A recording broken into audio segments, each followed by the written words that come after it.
حضرت حسان حضور کی بارگاہ میں عرض کرتے ہیں، سنیے گا ذرا۔ وَأَحْسَنُ مِنْكَ لَمْ تَرَ قَطُّ عَيْنِي وَأَجْمَلُ مِنْكَ لَمْ تَلِدِ النِّسَاءُ خُلِقْتَ مُبَرَّأً مِنْ كُلِّ عَيْبٍ كَأَنَّكَ قَدْ خُلِقْتَ كَمَا تَشَاءُ۔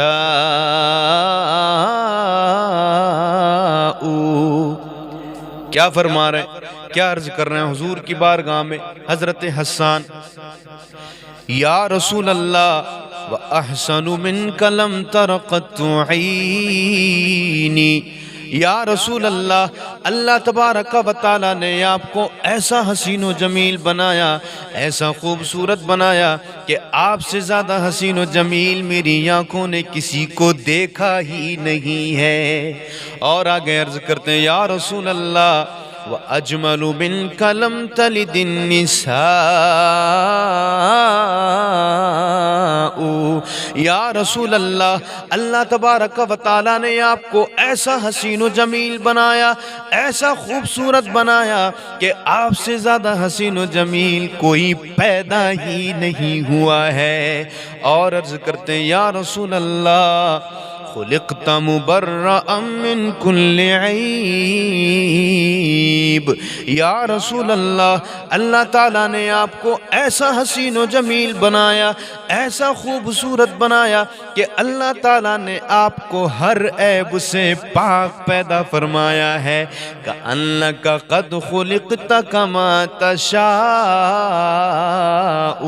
یا رسول اللہ، اللہ تعالیٰ نے آپ کو ہر عیب سے پاک پیدا فرمایا، گویا کہ جیسا آپ پیدا ہونا چاہتے تھے اللہ تعالیٰ نے آپ کو ویسا ہی بنا دیا ہے۔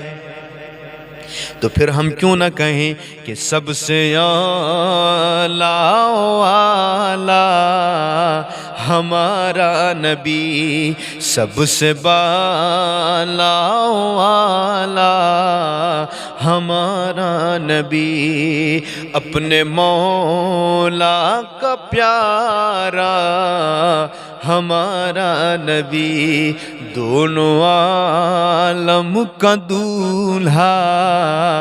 ہمارا نبی۔ اور کوئی کتنا بھی خوبصورت ہو، کوئی کتنا بھی حسین و جمیل ہو، کوئی کتنا بھی خوبصورت ہو، اس کا حسن و جمال، اس کی خوبصورتی اجالے میں ہی نظر آتی ہے۔ لیکن میرے آقا کے حسن و جمال کا عالم یہ، میرے آقا کے خوبصورتی کا عالم یہ کہ اللہ تعالیٰ نے حضور کو اتنا خوبصورت بنایا کہ میرے آقا کی شان یہ کہ آپ اندھیرے میں مسکرا دیتے تو اجالا ہو جاتا تھا۔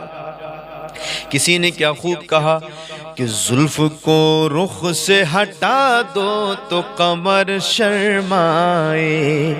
زلف کو رخ سے ہٹا دو تو قمر شرمائے، زلف کو رخ سے ہٹا دو تو قمر شرمائے، اور مسکرا دو تو مسکرا دو تو مسکرا دو تو اندھیرے میں سحر ہو جائے، مسکرا دو تو